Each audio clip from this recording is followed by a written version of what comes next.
Throughout the colonization of the Americas, many people began to catalog their travels from the Old World to the New World. One such person was William Bradford, in his book titled Of Plymouth Plantation. As acting governor of the plantation, Bradford often wrote of the trials and tribulations of his people, focusing on the religious happenings of his followers. Religion often consumed much of the colonists' lives, a trend reflected in Bradford's writing. Others had focused on religion as well, such as John Winthrop when he wrote A Model of Christian Charity, an influential text throughout American culture. The short-term effects of the manuscript focused on the colonists' attention towards a Puritan work ethic and lifestyle, one that would create a perfect society, or, as Winthrop would put it, a city on the hill. Overall, the 1600s saw very little art or music of social significance, lending itself to literature as the focus for social outcry. The turn of the century brought with it a turn of social thinking, changing the focus that American art had manifested itself in previously. Buildings of significant value, like those of the Capitol and the legislature, as well as homes and public buildings, were built in a style reminiscent of ancient Greece and Rome. The focus on Greek and Roman style was driven mainly by the hope that a connection between the logical thinking of Greece and Rome, referenced by the architecture in the colonies, would inspire a push for democratic ideals and thinking. In the literary world, Enlightenment thought exposed itself in the Federalist Papers, a three-person effort during the post-Revolutionary War period. Written as a collaborative effort between John Jay, James Madison, and Alexander Hamilton, the papers worked as a major push to ratify the new Constitution. The Revolution would always be a socially significant event for Americans, referenced time and time again to help artists and writers connect their movements with revolution. Art before this point had been very plain and linear, lacking any major expression. Now, during the Revolution, battle scenes were being depicted on painting and in drawings, showing important events like Bunker Hill and the occupation of Boston. For years, people would draw upon the Revolution as a major point of social reference, like in Leutze's Washington crossing the Delaware, or Longfellow's Paul Revere's Ride. As the American people prepared themselves for their second century, new topics began dominating the social sphere. At the top of this list was abolition, a strong fight both for and against the enslavement of African people. Most notably, Harriet Beecher Stowe's novel Uncle Tom's Cabin came to prominence in the mid-century. A pivotal novel in the fight for abolition, the topic of abolition was not the exclusive focus of literature in the 1800s, as the movement known as Transcendentalism began to appear. Writers like Emerson and Thoreau spent days in the wilderness by themselves and then would write on their experiences, expressing a deeper sense of self by transcending the plane of normal thought. This focus on nature and Americanism helped push the idea of American nationalism, giving a strong sense of unity early in the century. After the war, the Union's victory was not lost on the painters of the century, and neither had it been lost on photographers. The Reconstruction era saw many works depict normal life, from those of living in high class to those in the low classes and the now freed African Americans. Art had begun to return to a simpler style, that of landscapes and wilderness, attempting to show the beauty of America. Political cartoonists had a field day with this period, as scandals and corruption of the era made for easy topics under their pens and pencils. Mark Twain's works gave name to the period, the Gilded Age, a moniker that would come to describe the era almost perfectly. The 19th century bore witness to new conflict and outrage, all of which was captured by the artists of this era.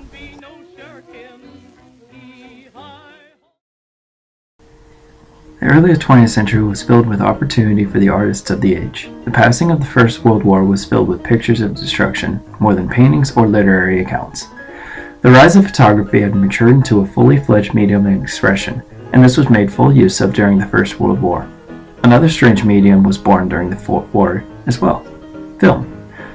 Although primitive, films made during the war were shown in all countries, giving the people a chance to sample the destruction. After the war, film became a major form of expression in fictionalized events, like the works of Charlie Chaplin and the Nickelodeon directors. The war also brought a new wave of writers, known as the Lost Generation. These people produced works that exposed the emotional effects of war on people and the troubling after effects. Music experienced a glorious turn with the popularization of jazz and big band music. Many of the songs were imitations or straight copies of African style, but the inclusion of jazz and modern music represented a major turn for African Americans. The Great Depression brought upon Americans the second major event of the century, as well as bringing a new major form of media, radio. Radio acted as a way to bring families together and as a way to send information of all kinds across the globe. People everywhere were now able to keep up on the happenings of the world. Film entered a golden age, with the invention of talkies, films that included speech as part of their soundtrack. The ending of the Second Major War saw the third shift in American culture, one that would change 3 separate times in the space of 20 years. Art, as always, responded accordingly. Music experienced its greatest change, becoming a significant source of social outcry, expressing the need for change in a constantly conformist society. Artists like Presley and Barry became poster boys for the new movements.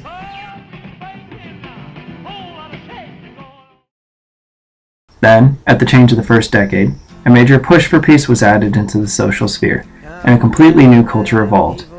Art reflected the growth of this culture through artists like the Beatles and Jimi Hendrix, reaching popularity unheard of any time earlier. The era called for peace, and artists across all mediums expressed what the people clamored for.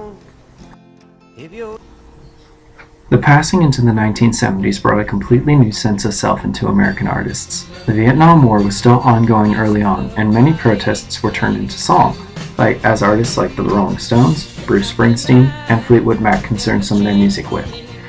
Literature began to take a back seat, as more and more people were watching television, a form of mass media that expressed a multitude of cultural ideas. Family values were given a last breath in the decade by the Brady Bunch and Partridge Family, 2 programs that expressed 1950s-esque family unions. The ongoing Cold War was highlighted in the film Star Wars, in which the horrors of an empire is fought against by a group of rebels. The 1980s garnered an entirely different branch of social influence with the birth of MTV.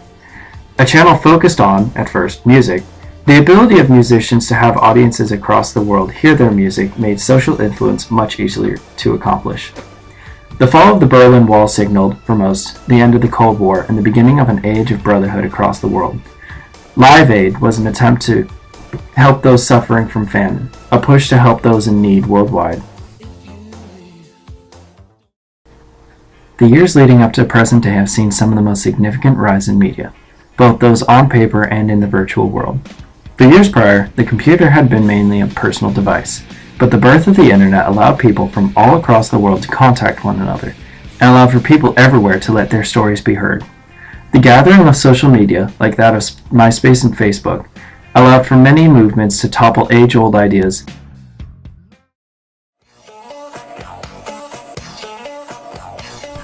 Politics became a major area of social concern, as many television networks began to carry political satirists and news anchors.